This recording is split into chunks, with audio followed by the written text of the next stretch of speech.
vos outils au meilleur prix sur sobrico.com.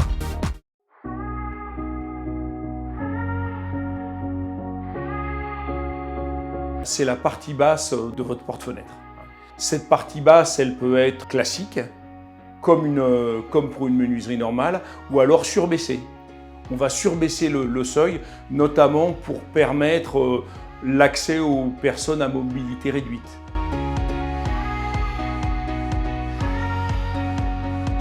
C'est en général une partie vitrée ou une partie pleine qui est dans la partie inférieure de la fenêtre. Généralement, on met ça sur des porte-fenêtres pour éviter de donner des coups de pied dans le vitrage, par exemple, ou pour cacher le vis-à-vis de l'extérieur. Ou alors, ça peut être, je dirais, pour créer une allège. À ce moment-là, le soubassement s'appelle une allège, et donc on va venir relever la partie ouvrante de la fenêtre.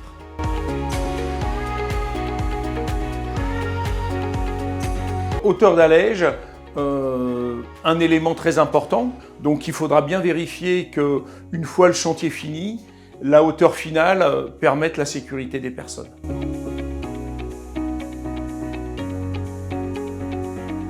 De quelle fonction avez-vous besoin pour votre vitrage?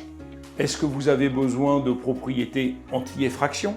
Dans ce cas-là, vous allez choisir un vitrage feuilleté, ou alors un vitrage qui va être plus épais sur certaines parois pour vous protéger du bruit. Ça va être un vitrage phonique. C'est l'environnement extérieur et la fonction de la pièce et du bâtiment qui vont vous conditionner le type de vitrage à choisir.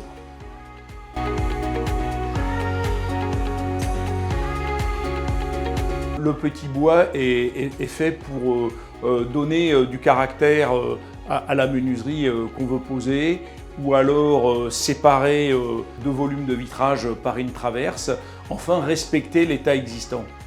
On prend par exemple cette vieille menuiserie bois, on peut tout à fait, au moment de la commande de notre menuiserie PVC, choisir un petit bois dans la gamme pour avoir un design de fenêtre qui va être très proche de l'existant. Sobrico.com